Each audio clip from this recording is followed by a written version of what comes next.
Hello there my friends, you're listening to Ebird Online and I'm back with another review. My sore throat has now turned to a snotty nose, so we're definitely on the home straight. And today I'm going to be giving you my final video of the Big Ed series. Although I am considering doing one, drawing the parallels between Ed's treatment of Liz and Ed's treatment of Rose. So you may just get one more, only time will tell. But tonight's going to be the second part of the tell-all, and we still have rather a lot to unpack. Just before we do so, please don't forget to subscribe to my channel, make Ebird a very happy Ebird, and also don't forget to smash the like button if you enjoy the video. Also, some people have told me their notifications aren't coming through, so please press the notification bell if you want to know every time I do a video. Right, so without further ado, I give you Big Ed. So guys, some of what I'm going to analyse in this video are Ed's interjections in other couples' relationships. Now ordinarily I wouldn't really bother to do this, but Ed seems to be able to see things in other people that he's unable to see in himself. So the first example of this is when Colt was talking with Jess, and as we know, Colt is now married to Vanessa.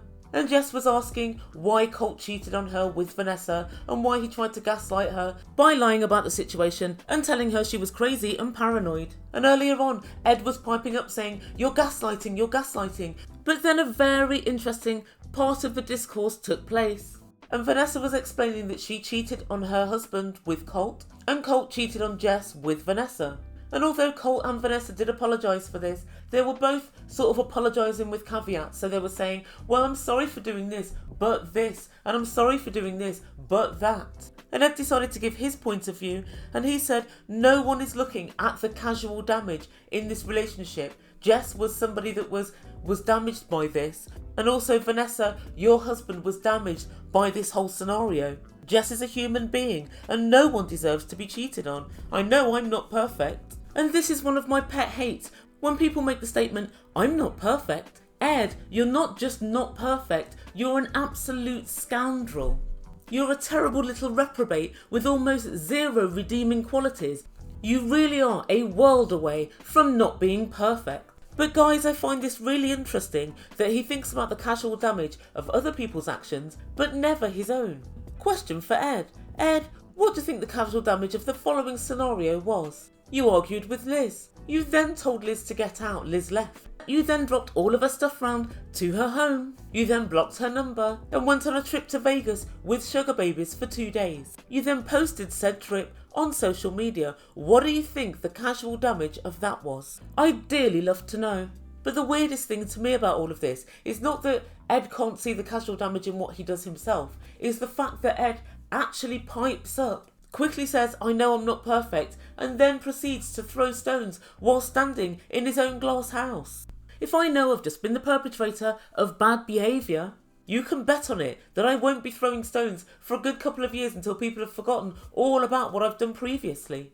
He really is something else. And then in the following break, he was talking with Liz, and he actually said to her, I'm trying to remember why we broke up. What? I can tell you why you broke up, Ed.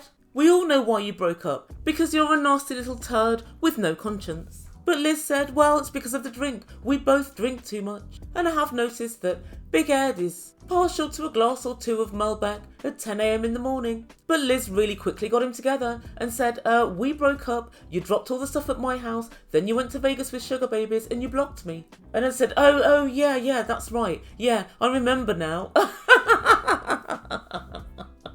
So you'd forgotten, had you, Ed? You'd forgotten? Oh, come on. And then Ed said, I'm really sorry. Yeah, I remember now. I'm sorry for that. But it's what happened next that made me realise I'm never really going to be for Liz. I don't think she's the full ticket. I really don't. And she said to production, I feel a lot better now.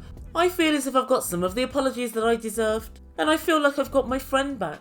Oh, Liz, you never had a friend in the first place. You had a little dipstick that wanted to get his dipstick wet. And then she said, I've got my friend back, my best friend. Best friend? How interesting, because Liz, you said when you first met Ed and you were interviewed by production that you didn't really know him very well and that you were very surprised that he asked you out. Now suddenly he's your best friend in the intervening tumultuous 8 weeks. Yeah, guys, I don't really buy it, I don't.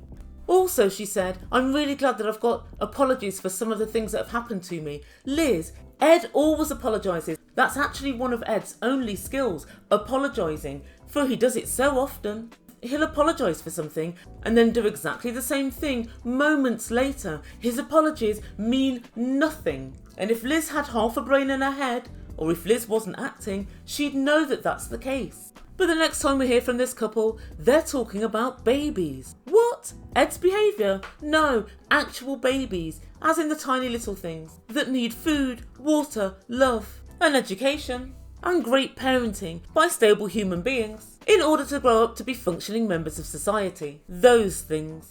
And so we see a short segment of Ed going to some sort of fertility clinic and freezing his sperm prior to going for a vasectomy. So he's had the snip now. There can be no accidental pregnancies, but he still has a backup plan in case he should ever want to have kids. So unsurprisingly, Sean was somewhat baffled at this, and she said, well, why would you want to take your sperm if you knew you didn't want any more kids and you were having a vasectomy? And he said, just in case. And then Liz piped up and said, I don't necessarily want kids, but I don't want the option to be taken away from me. And Ed said, I did this for Liz.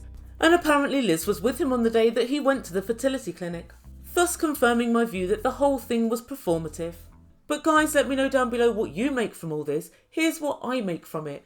Ed wants to be able to dip his dinky here, there and everywhere and know that he can't get anyone pregnant, but also know that he can pretend to whoever he's going out with, we might be able to have kids because I've got this frozen sperm somewhere. So he's dangling the possibility of kids, but he's making very sure that it can never be done without his express consent, and in fact without quite a bit of money being spent and without quite a lot of rigmarole. In my mind, it's just another way for Big Ed to manipulate. He's controlling the whole situation of if somebody gets pregnant or not. I don't think he has any interest in having another child. He's just using this frozen sperm to pretend to women, oh, maybe we can have another kid. Who knows? Maybe that day Liz, that day Rose will never come.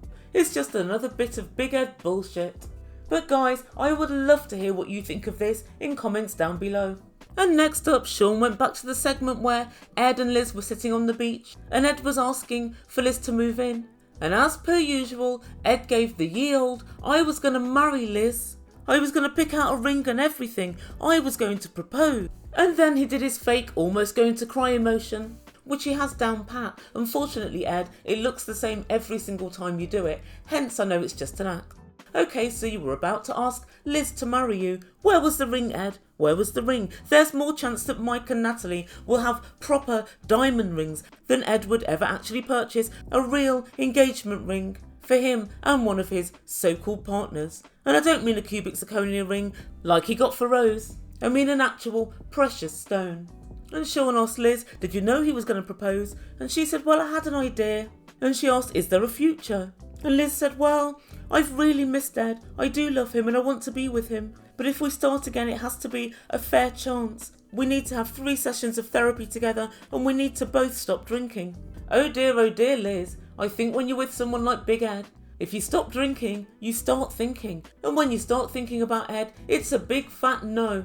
Ed knows this, and that's why he keeps the alcohol flowing. And Ed admitted that he'd got a lot wrong with him and he broke up with her 7 times. So God, every time they broke up, it was Ed breaking up with Liz. Unbelievable. And Liz said that he has a lot of people in his ear who don't want him to go out with her. So she doesn't know if it will work even if they did get back together.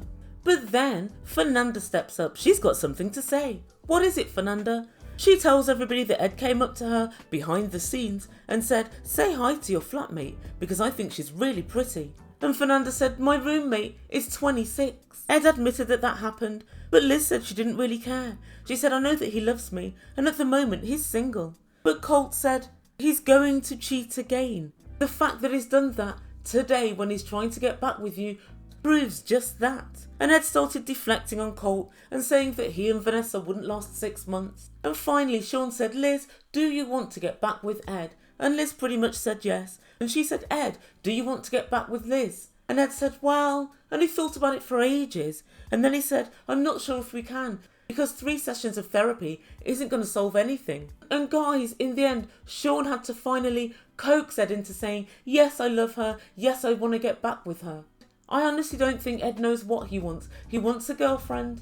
and he wants to prove to everyone he's got a girlfriend. But he doesn't actually want the responsibility of having a girlfriend, he wants to sow his wild oats. And I think with Ed's newfound fame, he's never been able to sow his wild oats before, and for the first time he can, he really wants to do it. So finally, that was the end of the tell-all for Big Ed. So what does the Ebird make to all of this? Well, there are two things that spring out to me. One, as I say, Ed wants to sow his wild oats. Ed wants to have pictures with fans. Ed wants to have weekends with sugar babies, just because he can. But in addition to this, Ed wants the security of having a girlfriend, and I think Colt hit the nail on the head. On the head when he said, "I used to be you, Ed. I used to want a girlfriend at home, then to go out and shag all other women, and then come back and expect my girlfriend to still be sitting there."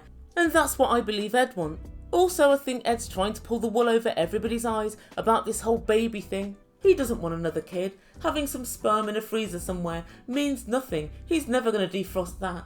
He just wants to have it there so he can trick and fool more women. He's putting plans in place so he can continue to go out with 20-year-olds. And as for Liz, even though we hear all of the wrong that Big Ed has done to her, she still says she loves him. And guys, I don't mind telling you I've gone back and forth on this issue, but I think overall I don't buy Liz's so-called love for Ed for this reason. Throughout the season when we saw them just in real time, not when they're sitting on the stage with Sean being performing monkeys, but when we saw them just being filmed for hours and hours a day for the actual show, whenever Ed said, "I love you," you saw a fleeting look of disgust on her face. When Ed said, "Do you want to be my girlfriend?" there was a very long pregnant pause and she reluctantly said yes. When he said, "Do you want to go meet my daughter?" again, it was all very reluctant. She was always reluctant, and whenever I saw them together, I never saw her looking at Ed with a look of love in her eyes. There was almost a look of, I don't know, concession on her face. When I think about everything logically, everything points to the fact that she is in this for fame, and I don't really buy all this. I'm in love with Big Ed. She's now doing cameos and she's doing a lot more on her Insta and social media, and I believe that's where her motivation lies. Guys, I'd love to hear what you think. Tell me if you think this is a real relationship or if you think Liz is just playing along for the cash. That's the conclusion that I draw, but guys, what's your conclusion? Please let me know in comments down below. Also, please let me know what you think about Ed and freezing his sperm. Another ploy? I think so. Let me know what you think.